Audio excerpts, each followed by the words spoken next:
National Family Planning Month, August 24, 2026. Itang bulan marambakan iti National Family Planning Month tapno italo ti public awareness inaig iti kinapateg ti family planning kas parang suporta ti salon at iti publikon kasasaad iti populasyon ket anya kadi iti family planning. Ti family planning ket ti panangikonsiderar iti bilang ti ubing akayat iti maysa anaganak amadaan. Karaman pa yan ti desisyon asaan amadaan iti anak ken ti tawen no kaano akayat da iti agpasngay. Kasano kadi kapateg ti family planning. Kagiddan ti panang tartaripato iti gender equality, sustainable population growth, poverty reduction ken economic development, ti family planning ket pasayaaten na pay iti salunat dagiti babae ken ubing. Karmingan nagiti umili iti maadaan iti access iti natalged ken voluntary family planning. Dito nga dang iti maibilang at tulbek tapnon masayan ti kinarigat a mapasaran. Kadagiti developing regions mapatapat ta adwa sa gasot 57 milyon a babae akayat na maliklikan iti panagsikog ti saan nga agar-aramat iti natalged epektibo a family planning methods gapo iti kinakurang ti access iti impormasyon wenno serbisyo kas tapayen ti kinakurang iti suporta manipod kadagiti partner wenno iti komunidad. Daytoy iti may bilang ang pangtak kadakwadan ang makabukel iti nasaya at masangwanan para iti bagi pamilya ken ti lugar da.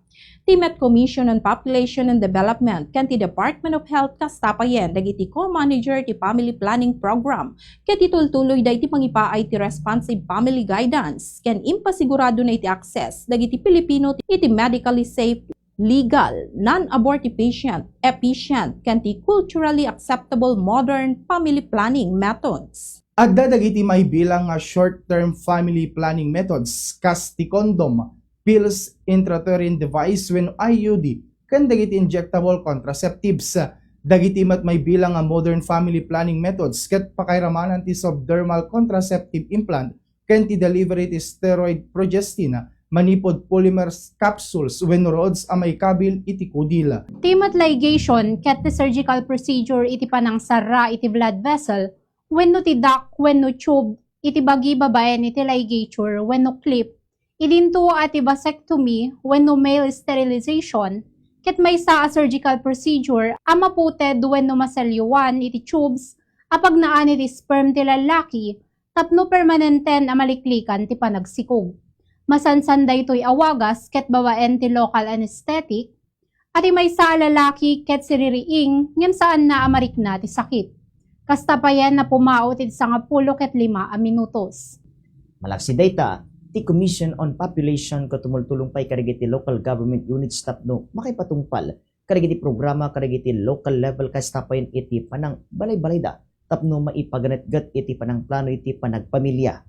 Nupay kasta san lang nga karigiti babae iti focus na rito hindi kat ura iti partisipasyon na dagiti lalaki kat napatag para iti plano iti panang bukal iti pamilya. Ay syempre ang family planning ay patungkol pa rin sa pagpapalakas ng mga kakayahan ng mag-asawa, ng pamilya na ma-achieve sana yung tamang bilang ng kanilang anak na kaya nilang mabigyan ng magandang buhay bilang bahagi ng tinatawag nating family development.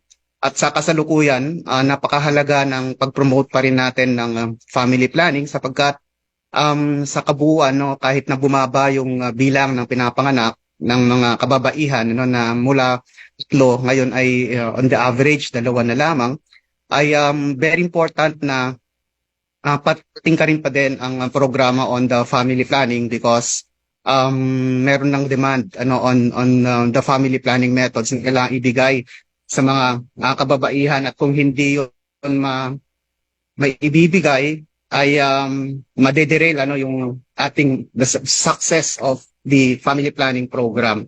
That's why this month ay talaga nakafocus tayo dun sa pag-promote ng family planning lalo na sa mag-asawa at i-strengthen nila yung pag-uusap. Kaya ang tema natin is family planning.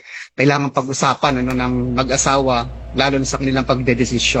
Katitan special feature ti tatanggal daw kadwak ti men and women ti Bombo Radio Vigan. Daytoy ni Bombo Nelia Alibin Talanya. Siak ni Bombo Reynan Fontehon. To'y pagayam yo, Bombo Restramulete. Siak ni Bombo Eloisa Tolentino. Dito ni Bombo Junari Sabal Alcartado. Siak ni Bombo Mark Joshua Cabasa, and this is Bombo Radio Philippines, the #1 radio network in the country, your trusted source of news and information. Basta Radio, Bombo!